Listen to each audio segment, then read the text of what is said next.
Well, Al-Qaeda-linked insurgents attacked two villages in central Mali, killing around 50 people, including members of pro-government self-defense forces and civilians. These attacks are the deadliest reported since the Al-Qaeda-linked group Jamaat Nusrat al-Islam wal Muslimin, or JNIM, teamed up with the Tuareg-dominated rebel group Azawad Liberation Front, or FLA.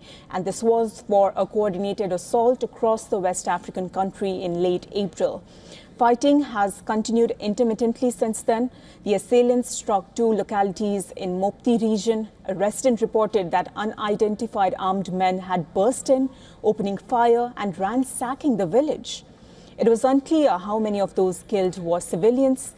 Malian army commander said insurgents were attempting to reorganize after the April 25 strikes, which killed the defense minister and drove Russian troops aligned with Mali's leaders from the strategic northern town of Kidal. He said the threat is still present, though the military is disrupting their maneuvers.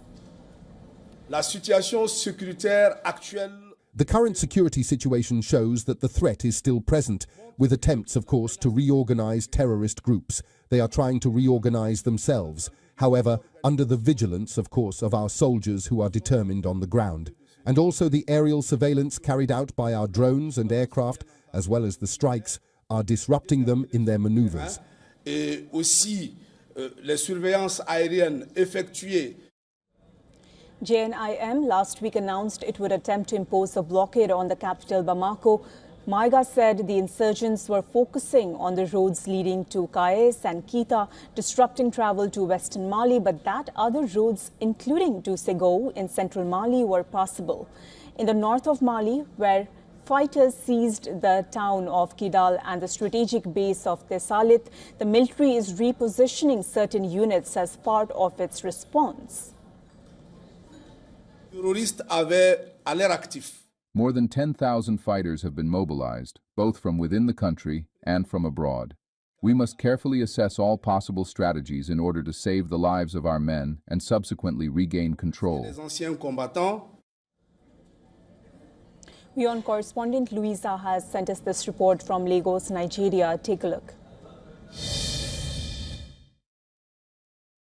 Insurgents linked to Al-Qaeda have killed dozens of people in fresh attacks in two villages in central Mali. The assaults happened Wednesday night near Bankas in the Mopti region, targeting civilians and local self-defense fighters. This comes just days after a major offensive by jihadist and Tuareg rebels group that struck several parts of the country, including the capital Bamako. Despite claims by Mali's military junta that they are regaining control, these attacks show the security situation remains extremely fragile. Violent blockades and displacement continue to grip much of central and northern Mali, worsening the humanitarian crisis across the Sahel. From Lagos, Nigeria, Louisa Olani, WION World is One.